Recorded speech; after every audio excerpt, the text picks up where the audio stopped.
Hello and welcome to Cyber Focus, your source for international business information. My name is Jericho, and today our guest is Clinical Assistant Professor Daniel Preston. Now, Professor Preston holds a Master of Arts in Law and Diplomacy from the Fletcher School at Tufts University and a Bachelor of Business Administration from the Ross School of Business at the University of Michigan. He joined Indiana University School of Public and Environmental Affairs, or SPEA, back in 2009 and currently serves as the school's director in Croatia and Cuba and also leads the honors program.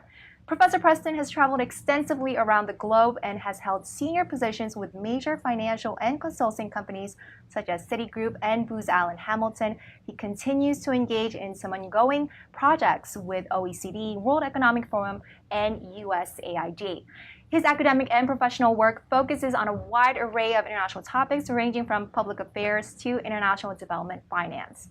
And today, Professor Preston will speak about recent changes in Cuba's economic and sociopolitical fronts, as well as some details of the SPEA in Cuba program that took him and his students to the island nation this past March. So, Professor Preston, thank you for joining us today. Oh, it's my pleasure to be here.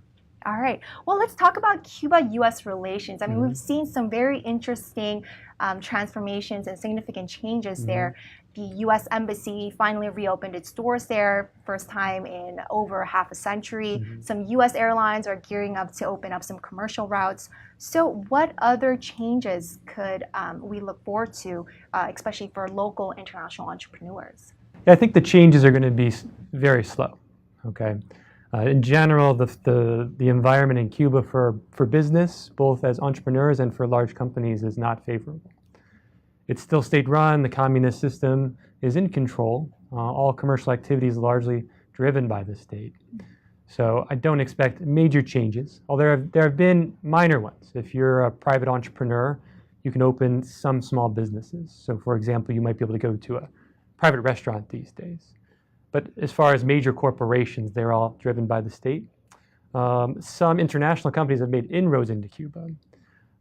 However, they must go through joint ventures, and the Cubans will not allow them to own more than 50% of the company. So they still have to give up a lot of their decision-making to the Cuban government. So all that being said, there's also a lot of potential. You can't help but go there and just get excited about all the potential there is for business, especially for investment. Infrastructure needs are so great there. Airports, roads, water treatment, you name it, housing, and especially opportunity for people. This people-to-people exchange was really life-changing for me. It was great to get to know a lot of Cubans in their own environment during our trip.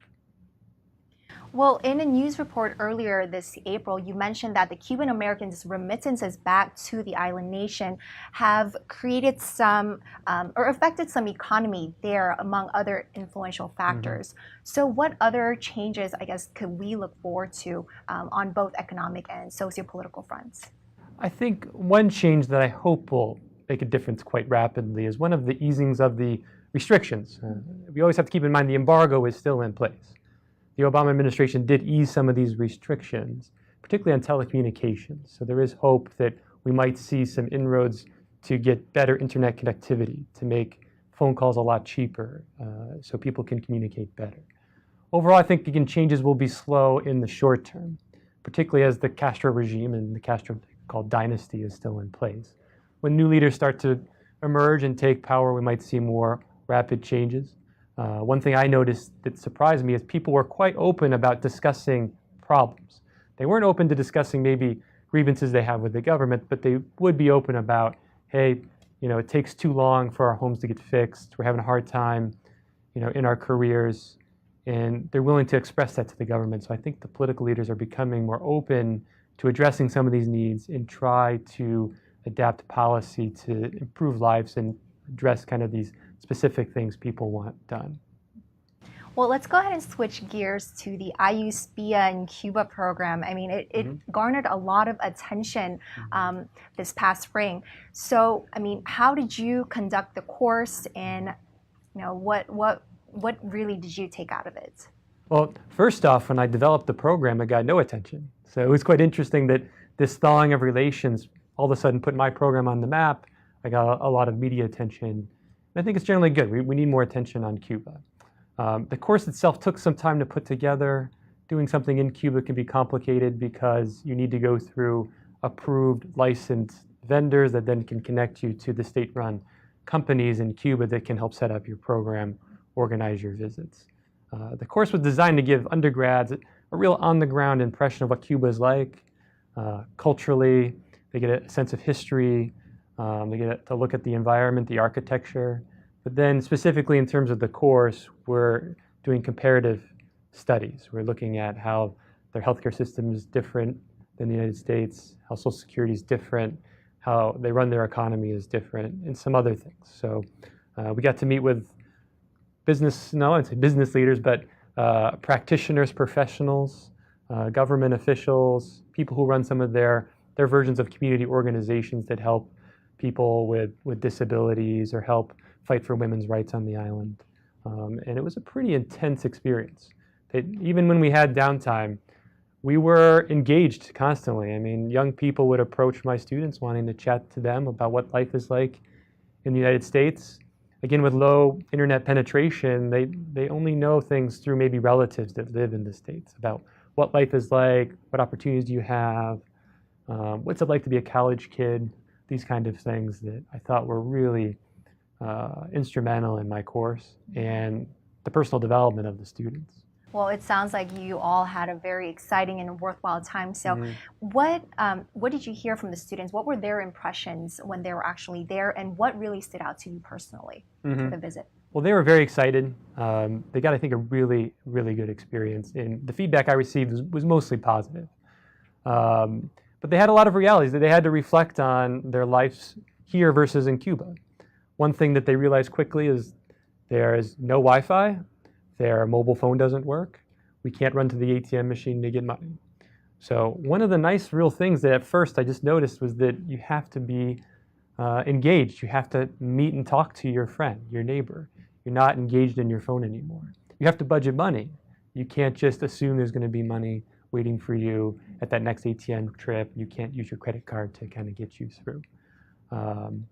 But I think they got a really good impression of what life is like. They really understood the struggles. And I think it's important because part of my program was for them to reflect on, well, if you had the chance to maybe recommend changes in Cuba, what would you recommend? And how would you prioritize what's needed most in Cuba? And that gave them a really good practical exercise on understanding a problem, finding its underlying causes, how would they change it, what might the benefits be if they do make those changes. Well, finally, what do you think were some great takeaway points from this experience as the program leader and the professor, and also from the students? Well, first, I think it dispelled one of the primary myths that a lot of Americans have, is that Cubans might not be friendly towards Americans, and that wasn't the case. Yeah, there were some people who were unhappy about government policy and the relationship, particularly the embargo, but generally had very good interactions. People were genuinely nice to me, open to Americans, open to our thinking. So that was the first thing I took away. Second, going back to the potential, there's just so much potential there for cross-cultural engagement, music, art, and then all the different possibilities for commercial relationships, whether it's trade, investment, and allowing more Americans maybe to visit in the future, particularly if the embargo finally goes away, which will take an act of Congress to finally make that change. A lot of people, when I got back, asked me, of course, about cigars and also cars. So, the cigars are there, and I'm sure we'll be able to have maybe access to them in the future. You can bring back $100 worth, and a lot of my students, I think, did. But the cars were really amazing to me. They were far more than I ever imagined. We're talking about thousands of cars, all built largely in the 1950s, still on the street, in all types of different conditions. But I was always amazed at how many of them were in actually very good condition. And that's increasingly being done there as tourists want to ride around in these cars, and they're refurbishing them to be almost in mint condition. It was just amazing. I called it a car museum in the street. It was amazing just to go to these things. Another thing we got to do is we got to go to a Cuban professional baseball game, which was a remarkable event because the students just loved it, because the energy in the game was amazing. We go to a baseball game, we're kind of sitting back, taking it in, we're just having conversations, not necessarily paying attention to the game. But in Cuba, baseball is their sport. I mean, they loved baseball, and everybody there was into the game. There's music being played, people yelling, shouting. In the opening inning, there was a brawl on the field between the two teams because this was a playoff game. So that was another really interesting takeaway. The last one is just the architecture there is really neat. Havana itself has such a colonial past. They have a lot of old buildings that are just really neat to see. Important buildings in history in the Caribbean and kind of the colonial era in that particular part of the world. So I love the architecture. And you can only walk down the streets and you just imagine, well, what if they could finally get enough investment to finally fix up all of these homes to make it what it was. And they have done this in certain parts of the town, but there's so much to do. And again, the potential to be a really great city is there with more investment in the future. All right. Well, Professor Preston, thank you so much for coming to speak with us today. All right, my pleasure. Well, that's all for this edition of Cyber Focus. Thank you for joining us. Now, if you have any comments or suggestions for future topics, please contact us at cyber, that's CIBER, @indiana.edu.